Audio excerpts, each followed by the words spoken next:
you to the UTMIA. It can take a lot of courage as a student to come forward and organize something like this when you know the kind of opposition you're facing. I think it really speaks to the strength of your character and the strength of your beliefs that you're doing something like this.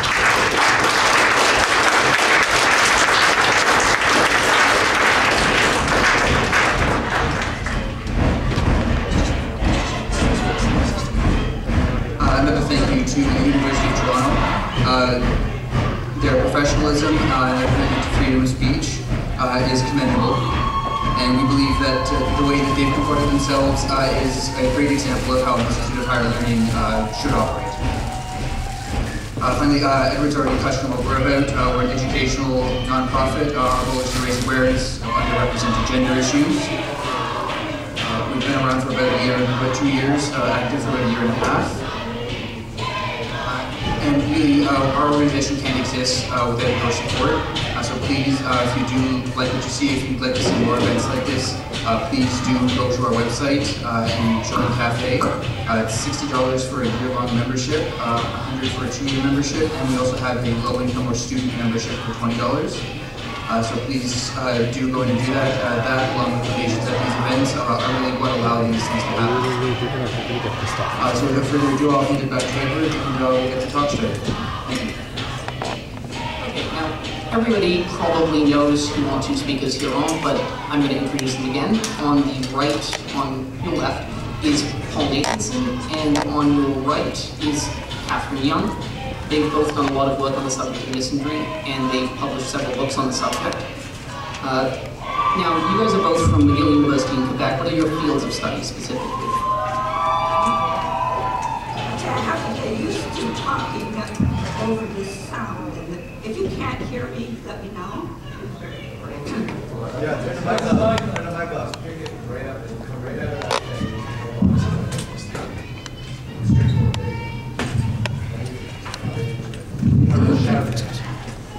Okay, so help me out with this one. My field is the field of religious studies, which you may think that's about as far away from misandry as you could possibly get. But there's a link here because as I started to study other cultures, and my major field is India, I had to learn techniques such as empathy. How do you get to understand another group? How do you cross cultures?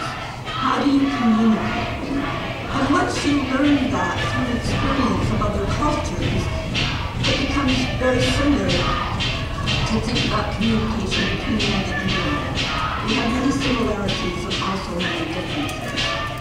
So my field, my first field was India, but then I did a lot of work in comparative religion.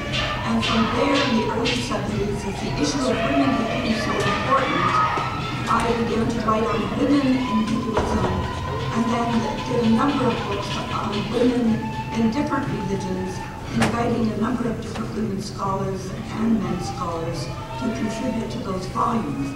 And from that comparative insight, I began to get a certain multi-dimensionality about gender. But that's the point where I met Paul, and we began to think of where are men in this discussion.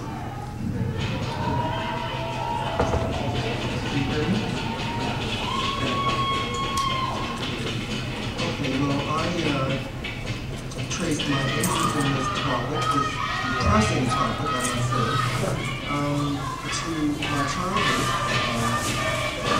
In the first place, I had a difficult relationship with my father, not because of the difference, he was very ambitious father, but because we were really quite different. And I didn't really understand why until many years later, when it became clear to me that I was gay. And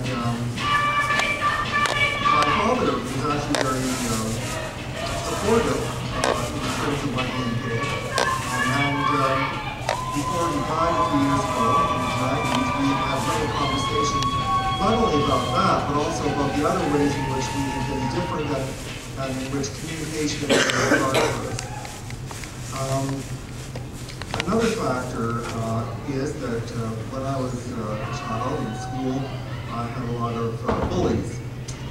And now today, of course, you hear stories every day about the parents of bullies going to sue the bullies in court. In those days, it was living. But you know, I'm listening to all this stuff going on in the background, and my message to them is, you know what? I'm not ready for anymore. I'm not going to wear any pride. I'm here. I'm going to say what I want. So this.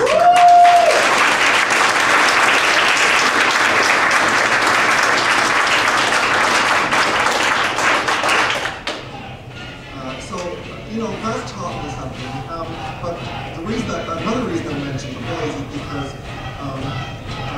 you know, once again I had to ask myself what it meant to be a man. I didn't know from my father exactly what it meant to be a man. He was, compared to my mother, I would say he was somewhat unhappy because although he was an engineer and he built houses and we weren't rich, but he was reasonably successful at that, but he was not happy because he would have preferred infinitely to be a researcher.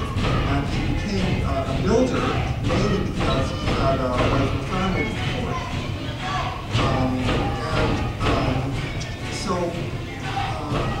you know, the bullies were telling me that I was no good as a boy. And by the way, I should add that the bullies were both boys and girls. I was not aware of any difference in what they said or did. So then, you know, this will tell you something about my age. I was about in my 20s when I went to Columbia to study art history. And that was in '68. And that was the height of the Vietnam War. And so suddenly I was confronted with the direct possibility of being drafted for combat. And I discussed that with a number of the other boys at Columbia. And I noticed a very interesting reaction. I mean, they were clearly uncomfortable. They certainly had no intention of going to Vietnam. Most of them, or all of them, had student deferments. This was before they established a lottery to discover who was going to go. But they were uncomfortable about talking about the specific inequality, because I was less interested at that point in the Hops and Doves and the Geneva Convention and Paris Accords and whatnot. I was interested in what manhood has to do with being a soldier. And that was something that was kind of off balance. They weren't going to discuss that. They considered that a threatened topic. And so I just went back home, I got my degree, I came back to Canada, and 10 years later, on the 10th anniversary of Vietnam, suddenly it was all over the news again. And by that time I had the emotional and intellectual resources to try and figure out on my own what this was all about and what it meant to be a man.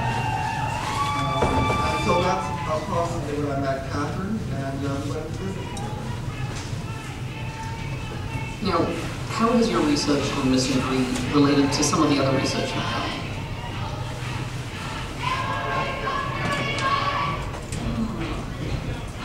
Well, Katherine's already mentioned her research on women, and the fact that she found that we couldn't really understand women very well, that's what understand the men was really interacting with women. For me,